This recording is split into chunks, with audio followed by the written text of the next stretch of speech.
Good afternoon, everyone. My name is Bridget Parchment, and I am a realtor with Coldwell Banker. And today I want to talk to you a little bit about being an advocate for the people that you work with, the people that you love, and also resiliency. So, has anybody had a situation where they were coming up on a happy occasion, but something not so good came about, and you had to mar the happy occasion by talking about this other thing? Has anybody had that happen to them? Yeah. It happened to my family. So I am the proud mother of a daughter who is a teacher, and she got married 7 years ago. So her wedding was Saturday, and on Friday we had to tell her that my husband had colon cancer and needed surgery. This is my husband. So can you imagine having to go through a situation like that? So backing up, I'm an advocate for wellness and for taking care of yourself. What happened was my husband went for a routine colonoscopy, and he had no symptoms whatsoever. He's also very healthy, he's very thin, and they found a growth in his colon. So after going through testing and days in the hospital, it was diagnosed as cancer, and the doctor wanted to operate fairly quickly. So we went to a series of doctors, and this is how you know what going to different doctors, the higher echelon in terms of the specialists are. Very interesting experience. So we went to various doctors, and we finally ended up with a surgeon who's absolutely excellent. His name is Dr. Thomas Blake.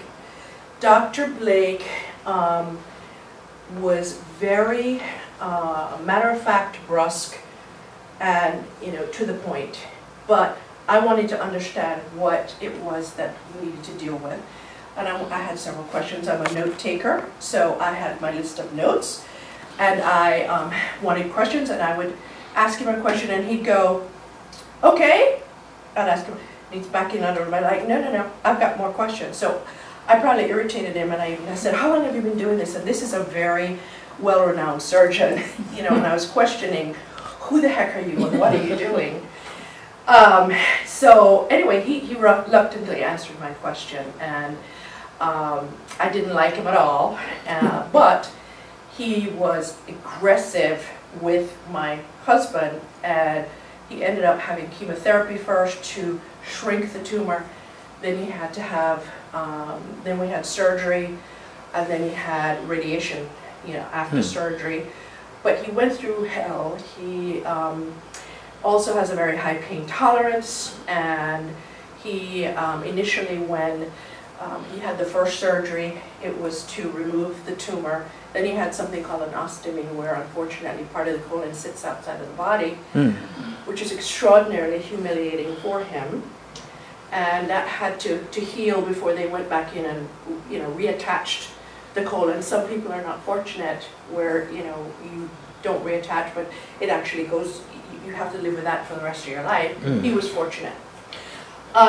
So my point in all of this is the doctor, I was absolutely insistent on understanding what it was that he needed, the care that he needed, to the point where my husband would go back and get an appointment, and he'd go, is your wife with you? I think he got to be a little bit afraid of me, but we are great friends. He's the most fantastic human being. The human side, came out of him, and he's just an amazing human, and we're very, very grateful to him. So by telling you that story, I just want you to know that as a realtor, I will be your advocate, whether it is buying a home or selling a home. I'm very, very, I want you to be happy, and that's the joy that I get from what I do. And I will be your advocate so that you get what is due you. And I do that by listening, but also by getting in the mix of things, making sure things are done right. My background is I have 35 years in banking, and so I understand the financial end of things. And I will be your advocate, and I will take care of you, and I'll make sure that you have a fantastic experience with me as a realtor.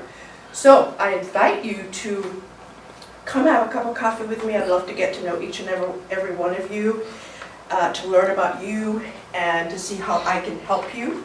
Because as you know, transactions don't happen overnight. It may take years before someone is ready to buy a home or sell a home, and it's building those relationships so that you make an impression that they'll call you in 6 months or a year. And I'd love to do that, get to know you, and be there for you when you need me. So thank you so much. I've enjoyed you all, and I look forward to getting together with you very soon.